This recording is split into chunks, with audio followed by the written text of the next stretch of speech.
আজকে মিষ্টি কুমড়ো আর কাবলি ছোলা দিয়ে দারুণ স্বাদের একটি নিরামিষ রান্না করে দেখাবো। মিষ্টি কুমড়ো আমরা অনেকভাবেই রান্না করে থাকি, কিন্তু আজকের রান্নাটা কিন্তু একদমই অন্যরকম, আর টেস্টটাও কিন্তু একদমই অন্য রকমের হবে। কড়াই বসিয়ে সর্ষের তেল দিয়ে দিচ্ছি পরিমাণ মতো। এই রান্নাতে খুব একটা তেল দরকার হয় না, অল্প তেলে কিন্তু রান্নাটা করে নেওয়া যায়। তো আমি আমার পরিমাণ মতো সর্ষের তেলটা দিয়ে দিচ্ছি। তেলটা ভালো করে গরম করে নিয়ে এবার এর মধ্যে আমি ফোড়ন দিয়ে দেবো কিছু। দিয়ে দিচ্ছি ছোট হাফ চামচ গোটা সর্ষে, শুকনো লঙ্কা দিচ্ছি একটা, চেরা 3টে কাঁচা লঙ্কা দিয়ে দিচ্ছি। এই রান্নায় কিন্তু মশলাও সেরকম খুব একটা লাগে না, ফোড়নেই যা মশলাটা দেওয়া হয়।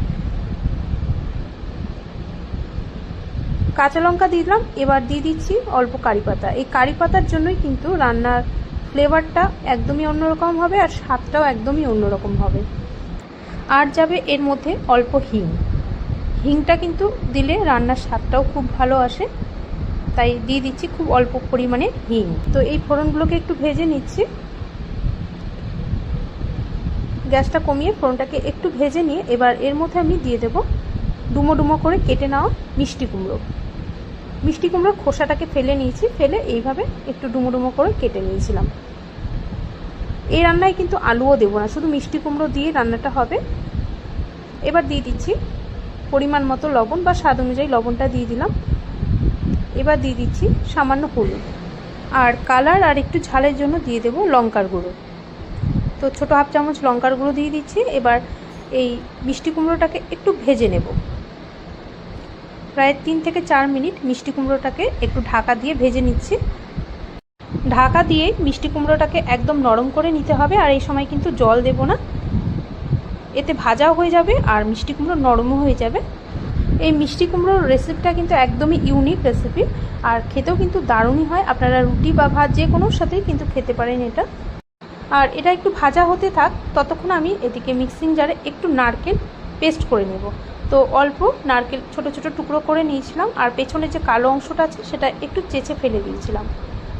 তো একটুখানি জল দিয়ে দিচ্ছি, দিয়ে পেস্টটা করে নিচ্ছি। পেস্টটা দেখুন হয়ে গেছে। এবার এই যে পেস্টটা আছে এটা আমি মিষ্টি কুমড়োর মধ্যে দিয়ে দেব। তার আগে এখন দেখে নিচ্ছি ঢাকনাটা খুলে।